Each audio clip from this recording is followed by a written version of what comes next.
And now I'm really curious to read the Carpenter script. Yeah. Because I got to say, They're all shitting on it. Well, Brad Dourif seems to be shitting on the script they made. Yeah, he's shitting on what they're doing in that moment. Yeah, because, everybody starts off making a movie. Like Mace Neufeld once told me a story, the producer. Yeah. And he said, every time I make a movie, it's like these big movies and the scripts are being developed for a year and a half, 2 years. And, it's like we go through 30 drafts, and generally a week before we shoot, I go and I dig out the first script and I reread it. And that's when I remember why I wanted to make the movie. Oh, yeah, no, I've heard that before. I've heard that from a lot of people, actually. Yeah. Yeah. And he's like, 9 times, whenever it's been good, he's gone back to the original script. Yeah. At least for those moments. And so I'm curious to now, well, actually, especially curious because the feeling I get is that it's not the Carpenter script that Brad Dourif was even exposed to. Yeah, he probably would never read it. Yeah. But can you imagine coming on, I'll do the movie, but I want my own script. Take a big shit on whatever. Why are you doing the movie at all? Because they wanted him. And John P. goes, I'm not going to do this script. Well, just turn it into whatever you want. Yeah. Well, he did. And then you hire a writer, and then you work hard on it. And then you do all the fashion stuff, which is amazing. Yeah, it's great. You go out there and you spend that studio money shooting. You get Helmut Newton to come aboard, and you start doing. And well, Don Siegel's way was when he was hired on to look at a piece of to do a movie, and they go, "Hey, we want you to do this movie," and they show him the script, and he goes, "Okay, I want every single script you ever commissioned for this. I want to read every version that every writer wrote." Right on. And then he would get all the scripts together, and then he would proceed to cut and paste his own version of the best of everything. Best of everything. Yeah, take the best of all those great minds that came together. Don't trust the people who were corralling it. Get all that good material.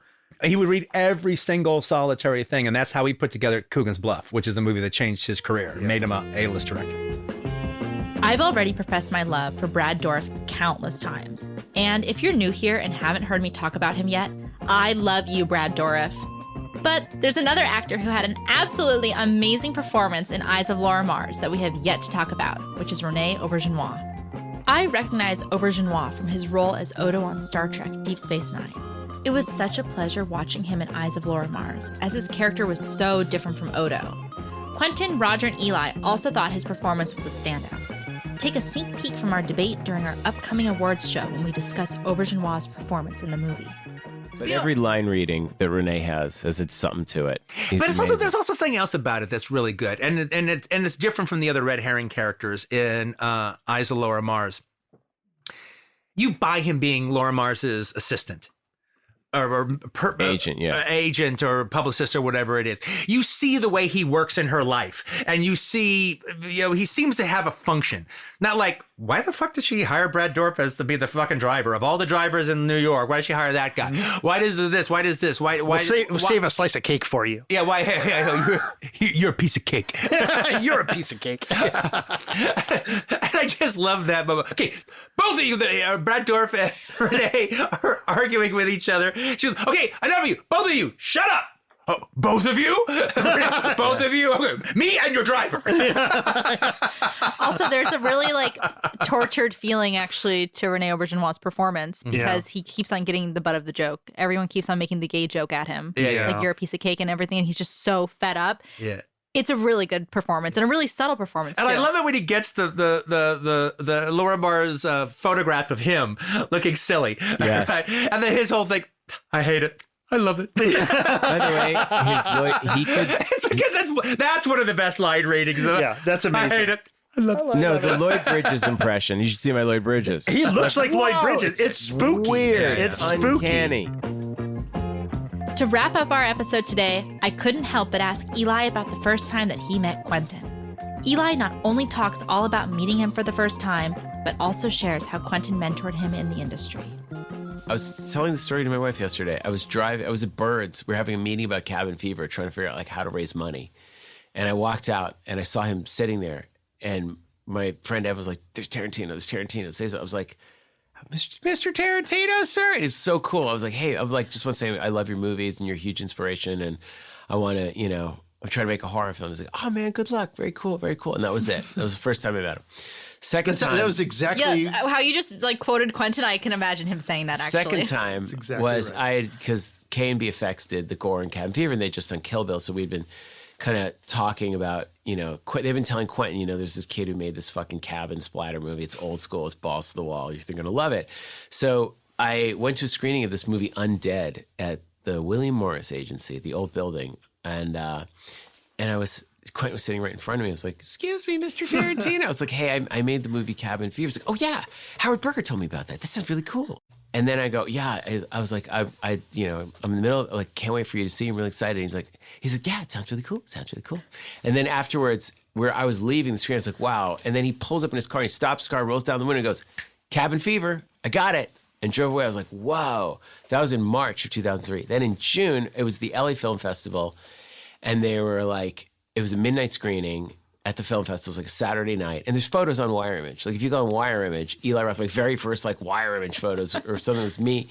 They were like, "Quentin's online to see your movie." And this was when you used to wait online to get a seat at the Sunset 5. And I went out, and it was like Quentin, he was editing his movie, and he took a break to like come out with his date that night to watch Cabin Fever. And I was like, "Dude, we're having like a little pre-party get-together." He's like, No, I'm cool. I'm having fun, kind of standing online, waiting for a movie. I like it. And the next day, Julie McLean writes to me and was like, "Hey, Quentin would like you to invite you to his house to watch movies." And it was Howard Berger's dad's print of War of the Gargantuas.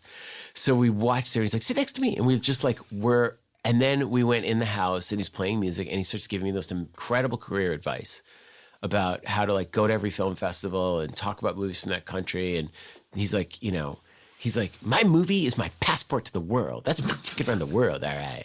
I'm like, "It's going to be like, you got to go with Cabin Fever." He's like, "Got to go to like Japan. I don't fucking talk about Kurosawa. Talk about Takashi Miike.